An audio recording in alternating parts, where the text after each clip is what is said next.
I'm not subscribed because I'm busy getting ready to kick some ass. What's your excuse? Make sure you tune in to SpeakEZ podcast. Get all the great facts, guys. Get a good listen to it. Once again, SpeakEZ podcast. Make sure you subscribe so you don't have to worry about going there. It'll just pop up with a notification. Take it easy. You guys be blessed and be safe. What up? You're watching the SpeakEZ podcast. It's your boy D, and we're here with top-ranked UFC bantamweight and Michigan's own Cody Stamann. My man's chilling, quarantining in that warm-ass weather. Kind of jealous, but what's up, man? How you been? How is the weather? It's here. It's 85, 90, 100, give or take. And, yeah, we're enjoying the hell out of it. Yeah, where are you guys training at? I saw the sweaty mats on your story the other day. Well, I can't actually say. Oh, yeah, my bad. Isn't Vegas opening up, though, or it's not yet? Well, technically, there's some places, some essential places that are opening up with limitations, but there's also kind of some stigma about gyms being open. So we're kind of doing everything hush-hush. That's why I kind of haven't really posted anything about me training, but we're doing practices every day. So we're staying busy, and there's because there's a lot of guys in the UFC, and the UFC needs guys to be ready to fight. So we have to we got to kind of take a few risks and make shit happen just with small groups. So so you're supposed to fight on the 28th. I mean, did they try contacting you to get on the 249 or any of these cards like the one tonight? Or? So I was contacted about potentially maybe fighting April 18th, but I wasn't sure what if it would happen. There's just too many variables, and really it came down to my coaches telling me like, hey, both my coaches that were gonna go had they have family, they have young kids, so they were kind of on the fence about it, and I just didn't want to put them in a situation where I would have been potentially putting their family at risk. That's kind of before we knew how bad the virus really was. So we decided it was better to wait. But right now I'm preparing to fight in June. I don't have a contract yet. I don't know. I think it's going to be the same guy, but I'm not 100% sure. I'm kind of just preparing for anyone. I told the UFC, I was like, listen, I'll fight anybody that you give me. Especially now. I've been in freaking training camp for almost 3 months now, so I just told them I'll be ready for whoever, whenever. Just tell me. Just give me a few weeks' notice so I can get my weight where it needs to be, and then we can go get in a fight. I guess when you go into training camp and stuff like that, how often are you guys actually studying film of the other guy? Like when guys take these last minute fights, is it just just ready whenever, or do you ever try to break down somebody's style before you go into a fight? So I go into every fight thinking that I'm the better athlete and the better fighter. Things that I really want to know is I want to know how he reacts to certain things. It's good to know what a guy does, what he's good at, what his strengths are, where he likes to fight. Because that's, where I'm not going to fight him. I'm going to take the fight other places. But there's so many variables that go into a cage fight. So many ways to win, so many ways to lose. So I used to focus so much on film, but now it's like I watch a few of his fights, and then after that, I know what I'm going to do. You know what I mean?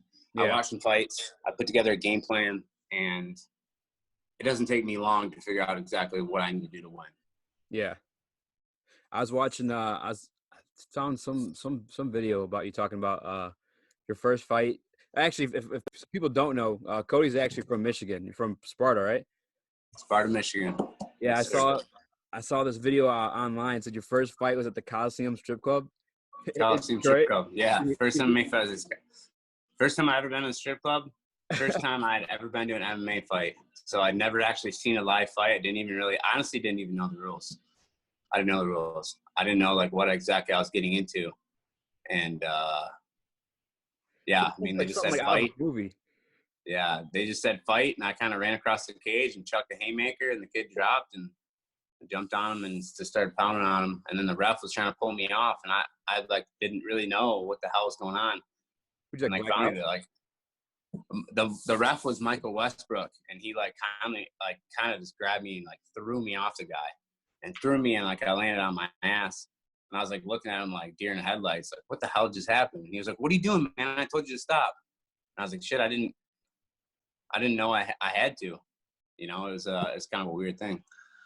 Did you like black out, or like it was just a blur? Yeah, I mean, I don't remember much of it. I mean, the only thing I remember, I got a buddy that keeps trying to call me. I don't know if it's messing up thing. We call Chad, please. Yeah, it was just it's a surreal thing. Every fight I've been in, I don't remember anything. I don't remember anything. I have a good idea if I'm winning or losing, really, but I don't actually know what happened. I don't know exactly what happened. Yeah, it's the weirdest. It's the weirdest thing. I feel like you would know exactly. Like I remember fights by watching them back, not by actually being in the driver's seat. It's so weird. It's weird. It's like a weird dream state when you get in a fight. yeah, I hear that often. I was actually kind of wondering that too, or I was actually more impressed by it this past Saturday with Gaethje when his coach Trevor Whitmer, was talking to him. It's kind of cool being able to hear the coaches for once, but like. Right. I guess, do you guys ever actually listen to those guys? Because you're so like in the moment, and I mean, it's a fight. You know what I'm saying? So you're just like fucking in there. Does the side coaching ever like even get to you or reach to you for you even process any of that stuff? I've heard people having conversations outside the cage. I've heard people in the crowd saying things. I've responded to people in the crowd saying things in fights. I mean, like I don't go into a fight like with any kind of like emotion or anything like that. I mean, I'm pretty much just there reacting to whatever's happening, trying to react the best way I can. And I could have conversations with people and while I'm fighting, I hear my coaches clearly. If I can actually hear them, if the crowd's not too loud and I can actually hear them, I'll do exactly what they say. It's like playing a video game. I just hear it and I just do it. I don't even really know. It's kind of a weird thing. I mean, we fight every day, right? So I train every day. I go through these motions every day. Like 90% of my training is like fight simulation stuff. It's like where you're going through the moves, but you're not actually hitting each other. People think that we just go to the gym every day and just kill each other, but it's mainly drilling. You're mainly drilling the technique. You drill the techniques. Like today we did an hour and a half drill session. All we did is drill techniques for an hour and a half, back and forth, back and forth, back and forth. You're seeing punches. It's fight simulations. That's what we do all day. So when you get into a fight, literally, like your body's already been trained what to do. Your mind knows what to do. Your reactions are there. All you got to do at that point is just fight. You know what I mean? Sometimes you got to bite down the mouth guard and get shit done. But really, you just know what to do. It's not like I think the way people think it is. Like there's like some kind of like deep emotional thing going on in a fight. Maybe for some guys there is. There's a little bit of anger, but more or less just a competitive nature. You know what I mean? Like you're just playing a game. Yeah, because I was kind of impressed by that. Because like, I mean, I guess sometimes you hear them. The UFC will go back to the corners. You can kind of hear what they're saying. They're mic'd up, but I guess they hear them. Take the advice and like process it, and then actually use it to win the fight. Yeah. I guess speaking of 249, you're the champion of your division. Actually, just retired. Is that kind of exciting for you? Does that open things up in your mind, or you're just ready to go? Very exciting. So very exciting. Cejudo's out of the picture, but there's so many guys right now. So many guys that are coming into the 35-pound division that are so talented in so many different aspects of the game. Every single dude in the top 15 at 135 is a battle-tested fucking killer. Period. Yeah. Every single guy. And they're like dropping guys in there too. Like Aldo's in there now. Fucking Aldo, Edgar. I mean, you're talking about guys that are UFC champions at other weight classes, higher weight classes, coming down to, all those like one of the best pound for pound guys to ever do it. Now he's fighting at 35. Frankie Edgar is one of the best pound for pound guys to ever do it. Guy's been in like 10 title fights. He's got more title fights than I have UFC fights. I could potentially fighting him this year. It's wild. It's really surreal, to see these guys and see my name next to them, because I grew up watching them. and, kind of idolizing them. And now I'm like, dude, I used to watch them and just was just in awe by everything they're doing. And now I watch them and I'm thinking like, all right, how do I beat this guy? How do I beat him? That's like that surreal, like Allen Iverson Jordan moment. That's kind of dope. Yep. Bro, yeah, but Yeah. you're from a small town Michigan. I mean, that's awesome. For Yeah, me, at least, for the Michigan or whatever you want to call us. It's wild. It's pretty surreal for me too. I mean, I had a pretty good idea, when I started fighting, that I was going to be pretty good at it. But, it's like anything else. Like, of course, you think you're the best. You think you're really good. But until you've actually gone there and tested yourself against, because I know so many guys that are such good fighters in the gym, just real killers in the gym. And they get in the cage and they can't make it happen. When it comes to the live, it's like a guy being the best shot on the target range. You know what I mean? Can hit every target on the range. And then you put him in battle and he freezes up, doesn't know what to do, can't hit anything. Some guys have that, some guys don't. And then there's also, in a fight, there's just a deep desire to win. You know what I mean? Like, you're getting hit, you're getting hurt. Despite what anyone says, they're like, oh, well, there's so much adrenaline, you can't feel anything. I'm like, I promise you that doesn't matter how much adrenaline anyone's going through. Like, you're fighting a guy that's trained to hurt you. It hurts. Like, it hurts. It 1000% hurts. Like, everything hurts. You can feel it. Maybe not to the level that you're going to feel it the next day, but you can feel it. So you got to go to a mental place where it's like, I don't give a shit what he does. And then, I'm just going to do what I have to do to win, so that's like that's what really makes a fighter. You know what I mean? It's being able to take what you've trained to do and apply it in a live situation and like battle all that adversity, battle the your mind telling you like, okay, let's stop doing this because this hurts. We're getting hurt. We don't want to do this. You got to be like, no, fuck it, and then bite down and get shit done. And that's really where some guys excel and some guys fall off. Some guys can battle that, and I don't know what it is. It doesn't make any sense. It doesn't make any sense like why some guys can do it and some guys can't, and some guys are better at it. But, I know that I'm good at it. When it comes down to it, like, I've never lost a third round, never in my entire career. And I, knock on wood, I don't think I ever will because, if it's 1-1 and we're going into the third, like, I'm going to kill you, like, period. You know what I mean? There's no way you're going to beat me. If I know that I have to, like, I have 5 minutes and that's everything. And I have to do, whatever I have to do to win, I'm going to do it. That's what's up. Is that now with guys like that dropping in the division, is that also frustrating for a guy like you who's trying to move up, maybe get like a title shot, or is it kind of more exciting because actually, that is another side question. Is there more money opportunities when you get a big name like that, or is your contract kind of set at what it's set at in the UFC? There's more clout for sure. I mean, are there red panty nights like Connor says? Yeah. I mean, obviously, there's a lot more than the money too. So you go fight a guy like Frankie Edgar and you beat a guy like Frankie Edgar. Like, not only did you just like 1000% legitimize yourself as an athlete in everyone's mind and everyone in the MMA community's mind, you beat someone like that, like, you're on a different level. You just went to a different level. So maybe you don't get the money right away, but like you're going to get more money in the future just because of what you've done and who you fought, So for me, like, I think it's exciting. I think, it's pushed me back in the rankings, although coming up and all these things, all these guys coming up into the rankings because, I fought, the only guy I've lost to is the number one dude in the world, Aljamain Sterling. And I beat number 7 and I'm ranked number 10 or 11, depending on the week. So I'm like, well, shit, I lost to number 2. I beat number 7. Why am I not like 6 or 7? Well, all these other guys have popped in and, popped in front of me. And people hold so much weight in the rankings, but like Aldo was getting a title shot at number 9, and, like, so like right now in the Bantamweight division, you got Dominic Cruz. That's a champ. You have, TJ Dillashaw, former champ. He'll be back next year. You have Jose Aldo, champ. Cody Garbrandt, champ. Frankie Edgar, champ. So that's 5 UFC champions in one division. Some of those guys aren't even ranked. You know what I mean? Like Dominic Cruz isn't even ranked.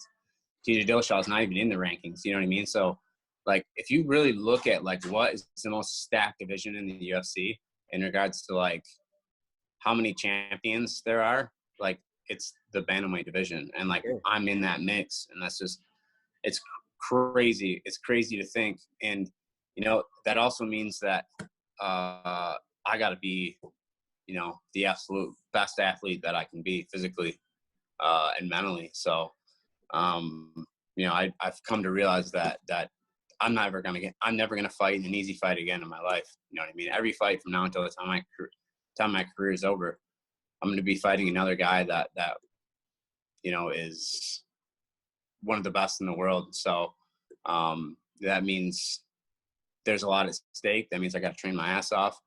And that also means I have a lot of big opportunities to make a lot of money and, you know, hopefully change my life forever. So, you know, I'm working my ass off every day. Yeah, man. I mean, even beyond the champions, there's still guys like Aljo, Peter Yan, you, this new Sandhagen guy kind of just popped up out of nowhere, moved up quick. Yep. Yeah. It's just crazy stat division, crazy stat. You know, Peter Yan, Sandhagen, both never lost in the UFC. Raoni Barcelos, the guy I'm going to fight next, Brazilian dude, 5-0, 4 knockouts. Last guy I fought, Song Yadong, 5-0 in the UFC. You know, so there's no shortage of guys that want to kick your ass. Like that's the reality of it. You think that the better you get, the less guys want to fight you, but really it's the more people want to fight you, and the more that's at stake, and the more you have to prove. You know, so if there's ever time for me to work hard, it's right now, for sure. Yeah, I feel like bantamweight goes like under the radar a lot of times too. Honestly, too, personally, I feel that's like the most complete like mixed martial artist division too. Like guys are so good both on the ground and stand up and everyone's so fast. It was kind of crazy. Even watching Henry Saturday, man, that guy's fucking fast, dude. Like he's really fast. Yeah, that fight I watched like 3 times now, and every single time I watch it, I see something I didn't see before. You know what I mean? Because those guys are just moving at speeds that you can't see that one time and think that you saw it. You know, there's so much going on there that you have to like replay it, because it literally, like you said, it's happening at speeds that you just can't see everything that's going on. It's wild. Even a lot of times too, like Henry kept falling, dude's popping like right the fuck back up his he'd go to his ass, and like the scramble and like the high level techniques, you know, like no one knows what's going on. Like no one really understands like how good you have to be to like go to your butt off a takedown like that and pop up like that speed. Like how good you have to be able to do that. And you know, and that's another thing. Like people are always dogging UFC fighters, top 10 UFC fighters that are fighting each other. And they're like, oh, that guy sucks and that guy sucks. It's like, well, you understand, if you put them in there with somebody that doesn't know what they're doing, like it'd be like a cat playing with a ball of yarn. You know what I mean? Like this guy's fighting another guy that's like trained to kill him. You know what I mean? Every single day, 3 times a day, 6 hours a day. All this guy does is, you know what I mean? Like if you go to work and you're an engineer, you know what I mean? Like this guy goes to work and learns how to fight. Like, so, and like, not only that, like he's the best in the world, you know what I mean? He's the best in the world at it. So that's another, like people don't understand like really how good you have to be at fighting to be on this level, you know, like completely good at fighting, good everywhere. You know, you have to know every submission. You have to know how to get out of every submission. You need to know, you know, how to move, how not to get hit. And then, you know, and you got to be a little bit lucky, because like I said, shit's happening so fast. You don't even know what you're picking up and what you're not. Like you literally, it's just a reaction. Yeah. And I definitely learned the skill thing too. There's Fuse out here in Michigan. I went for a couple like jiu-jitsu classes, and it was, I'm such a bigger guy than some of the guys too. It's like, it's fun to like, I guess just fucking see this small ass guy just fucking get me from on top of him and, you know, tap me out and stuff like that. It's really like just eye opening. And like you said, you guys do like the fight simulation every day. Like it's funny too, because like obviously you're a shorter guy, you know, but like bigger guys who like wouldn't know. I guess. Right. They wouldn't know what they were getting into if they started running their mouth to me. And I'm still, you know, I'm not as crazy as I was as a young man. You know, I used to be kind of a shoot first, ask questions later kind of guy, and now I'm a lot calmer as a person. You know, having done this for so long, like I try to avoid confrontation at all costs. You know, because like my job is confrontation. So like in a situation, I will just try to like de-escalate things and just be like, hey, listen, I don't want to do this. Like, please I'll just fucking kill leave me you. the hell alone. Yeah. Yeah, leave me alone. But if I have to fight you, I'm gonna hurt you, and you're never gonna be the same. I promise. And that's like my go-to. I'm like, listen, I don't want to fight. Leave me the hell alone. But if I have to fight you, I'm gonna hurt you, and you're never gonna be the same afterwards. And like most people are like, okay, I don't want to do that. Like, I don't want to do this.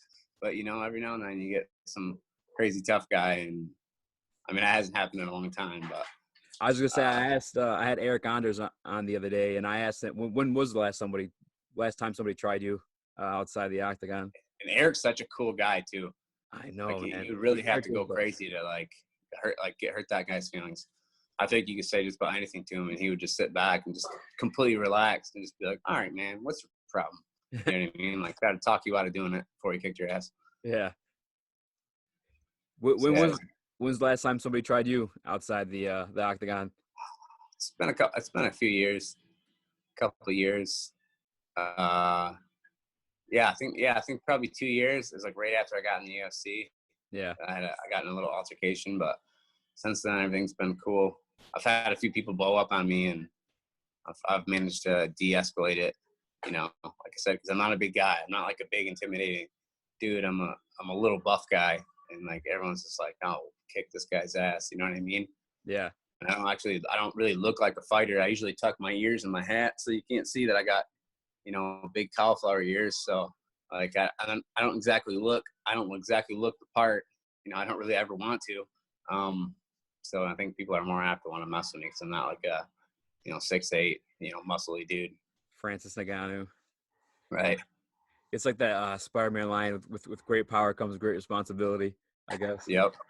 Yeah. You got to know when to swing and when not to. And normally it's knowing when not to. Yeah. I didn't have this plan, but speaking of Francis, when I watched him Saturday, and I don't strike. I just did the jiu-jitsu, but it kind of just looks like he's just swinging. Like, is that a combination that he threw like in his fight, or is he just kind of just like fucking swinging for the fences? Because sometimes when you watch that guy Francis Ngannou when he knocked out Rosenstrike this Saturday, it kind of looked like he was just stepping forward and throwing him. Was there? So Francis trains hard. He trains his technique. He does work hard in the gym. I see him. We train at a lot of the same places, so I see him in the gym all the time. He's a pretty nice guy. Do I think that like he was like planning on throwing that specific combination going into that fight? Bro, as well. No, yeah. I don't think so. I don't think he trained throwing just like 8 hooks in a row, and that was going to be the move. Like he said, he'd been training that specific combination. He thinks about that combination. Like, no, I don't think that. I think Francis is just a really, really super gifted athlete, crazy gifted athlete. And like he does work hard, and that does play into like how good he is. But like a lot of people work hard and they can't do what he can do. He's special in the way that like he possesses an insane amount of power, and he can like wing those shots. It's like the more athletic you are, more room for mistakes and stuff, or the more athletic you are, the easier it is to win. You know what I mean? Like you can fudge it a little bit. You don't necessarily, your technique doesn't have to be as clean as someone that's unathletic needs to be in way better shape, and they got to have way better technique. To where if you're a little more athletic and you're in good shape, you can great athletes really do get away with more. Yeah, I mean, you have to work hard. You absolutely have to work. You're not going to make it on raw athletic ability alone. It's just there's too many good guys. But if you're a talent, you almost have to be at this point in the evolution of the UFC. Like you have to be both. You have to have the work ethic, and you have to be a freak athlete. Francis just happens to be a freak athlete. That's humongous. So he's got there's just not many athletes like him in the heavyweight division. He's so fun to watch. He's a scary guy for sure. Yeah. Oh, yeah, he is. I'd like to see him fight Hardy. Greg Hardy's pretty athletic too. Yeah. Do you feel like Hardy's at that level though, or? No. I guess I just don't see the fight. I think that too. Hardy's impressed me. I mean, the guy's in good shape. he can go. You know, I thought he was gonna get his ass whooped that last one after watching the first round, but you know, he stayed on the gas pedal the whole time. He was cruising at 60. He put the cruise on, stayed there. And the other guy came out at 100 and then went to 30 after the second round. So I mean, that's just. I missed it, man, because ESPN Plus is kind of a pain in the ass sometimes, man. It's kind of frustrating. Like flip back. Yeah. It's that the app can be kind of a pain, but I got to see that. It was a pretty exciting fight for a heavyweight fight. Yeah. Yeah, I was talking. Mondo was actually my first guest. Mondo El Toro. He's he's out there with you in Vegas and stuff like that. Yep. He's been on here a few times. Did you wrestle when you were in Michigan at all, like in college and stuff like that? Yeah, I wrestled. I was a pretty decent wrestler, but you know, wrestling wasn't really like a huge focus of mine. Like I said, I was a hard worker and I was a pretty good athlete, so I excelled. You know, as a wrestler, you know, I wasn't the best guy in the state by any means, but you know, I was a decent wrestler. But I really learned how to wrestle probably after high school. You know, after wrestling a little bit in college, I learned how to wrestle when I started fighting MMA. Again? What's that? Where'd you go? I went to Grand Valley. Grand Valley? I went to Grand Valley. Yeah. I think Kevin and Tony go there too. Kevin Lee and Yep, they wrestled. It's a club program, so technically, you know, I don't tell people I wrestled. I didn't technically wrestle in college because it's not an official program. So I got you. But studs come out of there, that's for sure. Yeah, I mean, you're talking about, you know, probably the three of the best guys to ever come out of Michigan in MMA. Yeah. All wrestled in the same room. Hands down. So they're doing something right. Were you there at the same time as Kevin? No. Kevin's younger than me. Tony's a lot older than me. Yeah. So I never actually was in the room, but I knew Kevin. I've known Kevin since he was an amateur. I mean, Kevin and I came up together. Kevin just did it a lot faster than I did. Kevin took a lot of risks before he got in the UFC. He fought a lot of really, really tough guys. And, you know, he got in the UFC when he was like 6-0, and I didn't get in the UFC until I was like 14-1. So Kevin fast-tracked himself to the top of the, you know, one of the toughest divisions in fighting. Kevin's a freaking stud, man. Love that guy. Yeah. Yeah, speaking of Mondo too, from you actually like being in the UFC and I guess seeing what it takes a little bit, what kind of advice do you give a guy like that trying to break in? Two things. One, you need to train every day like somebody's chasing you, you know, because somebody is. Like, you know, at this point in the UFC, there's guys all over the world, you know, kids that, you know, are riding their bike or running to the gym, you know, just to train. You know, there's guys everywhere, you know, people in third world countries that have this dream. And, you know, there's kids now that are starting MMA when they're 6 years old. So, you know, for a guy like Mondo or someone like him, a young athlete, I would say, like, you got to train every day like your life depends on it. Because if you don't, you're never going to make it. Like, it has to be your main focus in your life. Like, everything else has to be secondary to your work. You know, you really have to, like, whatever job you have, that's just to fund your MMA career. You know, whatever you do, like, everything you do has to be tapered towards fighting every part of your life. I mean, that means, like, Saturday night when your boys are going out to chase tail or do whatever they're going to do, like, you need to be at home studying film. You need to be working your ass off. And that's number one. Like, if you're not doing that, you're not going to make it, period. And the second would be just surround yourself with people that, you know, have the same goal. You know, that makes it a lot easier. You need to be around people that are really, really good. You need to kind of feed off them, you know, and that's the recipe for success. You know, there's no shortcuts, you know, especially in this sport. You know, you can't get away with being like half-assed in this, you know, because you half-ass this job, you know, you wake up and your mom just watch you. Yeah, your mom just watches you get knocked out, and your whole family's like, maybe this isn't for you. And at that point, maybe it's not. Yeah. So. Well, I appreciate you coming on, man. Yeah, no problem. I feel like I had one last question, but I really just don't remember off the top of my head. I guess this is one I kind of just thought of, actually, speaking of what it takes once you get there. How much does the trash talk and stuff like that play into getting those big fights? 'Cause, I mean, you see Kevin, you know, once he got there, kind of, you know, start talking a little trash, start dressing a little more flashier and stuff like that. Is that something you like? You ever looking to throw it in there, or just you just want to focus on the craft? You got to play the game, right? You got to play the game. You for sure got to play the game. The problem has been like, you know, I talk trash to Brian Caraway. I talk trash to Aljamain Sterling. But my last 3 opponents don't even speak English. So what the hell am I going to say to them? Yeah. You know what I mean? Like I can say like little subtle things to the media and stuff to kind of like undermine them, or you know, I like to highlight their accolades and be like, yeah, this guy's an absolute killer. He's done this, he's done that, he's done that. But I don't really care. I'm gonna kick his ass. Like, it doesn't matter to me. You know, and when there's an opportunity to start barking, I absolutely will. But you know, last guy spoke Chinese. This guy speaks Portuguese. Like, what am I gonna say to him? You know, Yeah. I might call him a pussy in Portuguese at the weigh-ins or something, just to mess with them mentally. But like, there's not a lot of room for trash talk with my last opponents. But as soon as I get an opportunity to, I'll definitely chirp up. Yeah. Because I actually enjoy it. Yeah. Yeah. I'm watching. Watching a lot of videos like leading up to here. You got the. I feel like you're quick. Yeah. Quick for that Yeah. It's like my day job. I think everyone around me is probably absolutely tired of me talking shit to them, but I can't help it. Yeah, man, I'm really excited for your next fight now too. I hope they throw you someone at the top 10. You deserve it. I mean, yeah, we'll see. We'll see. You know, whatever opportunity comes up, you know, I'll be ready, and I'll be getting in there and banging out. I mean, there's no doubt in my mind that the next guy I fight's going to be an absolute killer. So, whoever it is, I'll be ready for him. Speaking of the Brazilian guy, I guess when you guys do meet up, what kind of fight should we expect? How's he stylistically versus you?